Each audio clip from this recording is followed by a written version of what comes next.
On the Jeep. Got both heads installed, timing chains, tensioners, everything's all timed properly. The engine is rotated over, so those aren't going to line up. I do have to go back, but you don't turn the engine backwards, so those are showing the marks where they're at, but it actually is lined up because that's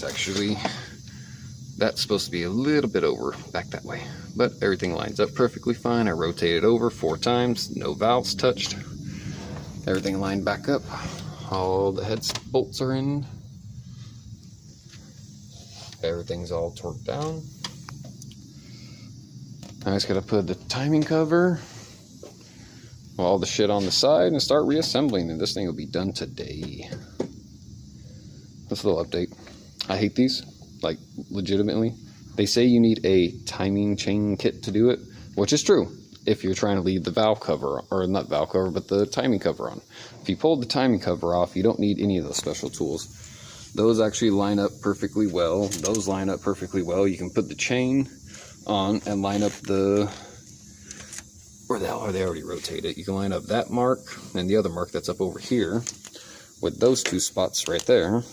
And once you line it up, then that chrome piece right there actually lines up with an arrow that's on the bottom of you. One goes towards the back, the other one goes towards the front.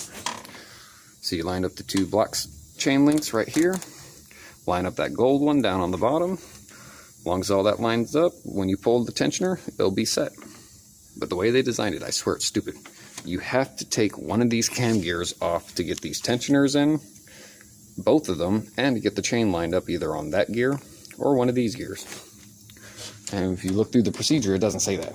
It says you can have everything as is, install the chains, install the tensioners, and pull the pins. Don't work that way. Got to take the cam phaser off, put one tensioner on, slightly bolt it up, slightly bolt that one up, and then go to the next tensioner, unbolt that again, get the tensioner inside there, then you can bolt that back up, then you can bolt in the tensioner itself down there, then you can pull the pin. It's definitely a funky, weird design, but it's come together.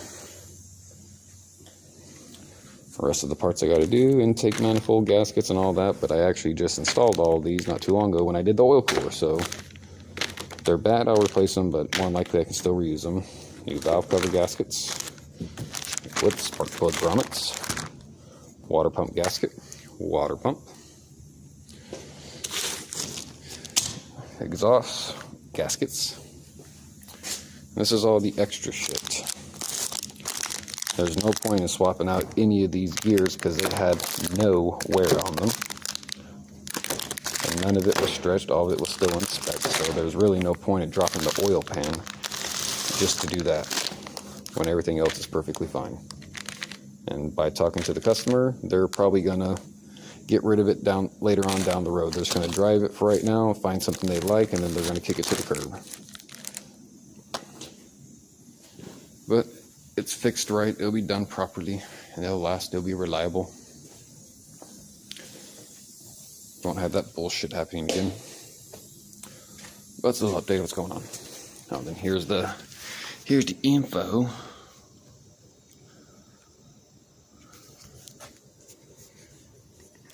Helps make it a little bit easier.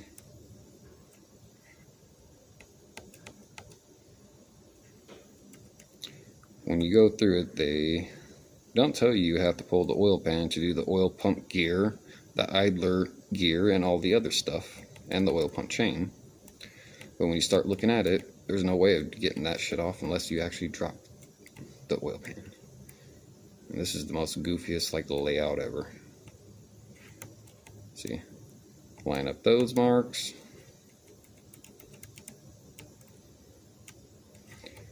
Those stupid tensioners. Oh, never mind. I guess they actually do show the gears are off. Whoops. That's why they show pictures with it too, not just words. You're lining up points for your cams. Oh yeah, this is the head torque sequence. If you want to torque your heads, this is the steps. Stupidest steps ever. But okay.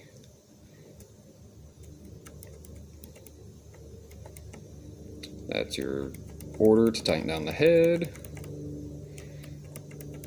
your dowels. Like so much weird shit. I find it funny because they always say replace the head studs because they're torqued to yield, but then yet this little paragraph is saying unless there's any damage you can reuse them. Come on now, what's going on here?